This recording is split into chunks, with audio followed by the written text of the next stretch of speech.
Curry బీరకాయ పాలు. దానికి కావాల్సినవి 2 బీరకాయలు ఇలా సన్నగా కట్ చేసుకోవాలి, చెక్కు తీసుకుని.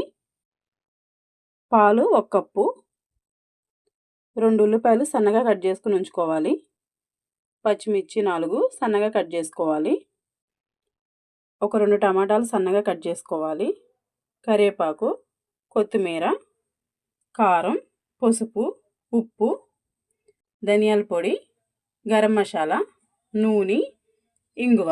ఇప్పుడు మనం తయారీ విధానం చూద్దాం. ముందుగా మనం కొంచెం జీలకర్ర వేసుకుందాం,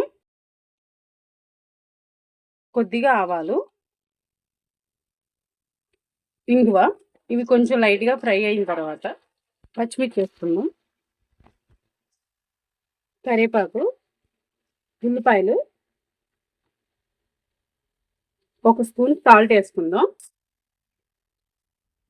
1/2 టీ స్పూన్ పసుపు, అల్లం వెల్లుల్లి పేస్ట్ 1 స్పూను. అల్లం వెల్లుల్లి పేస్టు పచ్చివాసన పోయేంత వరకు ఫ్రై చేసుకోవాలి. ఒక 2 నిమిషాలు ఇలా ఫ్రై చేసుకుందాం. టమాటా ముక్కలు కూడా వేసేసుకుందాం. టమాటా ముక్కలు మగ్గిపోయినాయి కదా, బీరకాయ ముక్కలు వేసేసుకుందాం. మూత పెట్టుకుని ఒక 5 నిమిషాలు మగ్గనిద్దాం. మనం మూత తీసుకుని చూసారు కదా, బీరకాయ బాగా మగ్గిపోయింది. ఇప్పుడు మనం దీంట్లో కారం వేసుకుందాం. మీరు కారం ఎంత తినగలరో అంత చూసేసుకోండి. ఇలా కలిపేసుకుని ఒక 2 నిమిషాలు మగ్గనిద్దాం.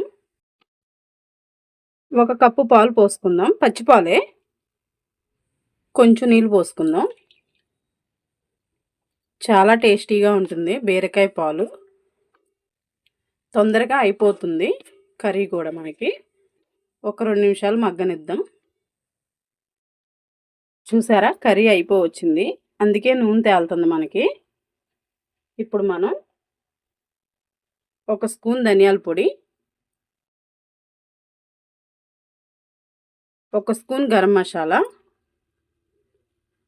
ఉల్లిపాయలు ఫ్రై చేసుకునేటప్పుడు వేసుకున్నాం కదా, ఇప్పుడు కొంచెం వేసుకుందాం, కలిపేసుకుందాం. ఎంతో ఇష్టంగా తింటారు పిల్లలైనా పెద్దవాళ్ళైనా, చాలా బాగుంటుంది బీరకాయ పాలు కర్రీ.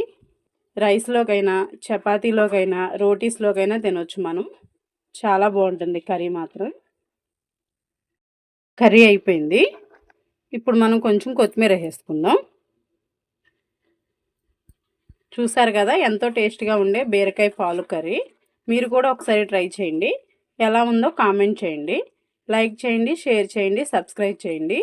వీడియో చివరి వరకు చూసినందుకు ధన్యవాదాలు.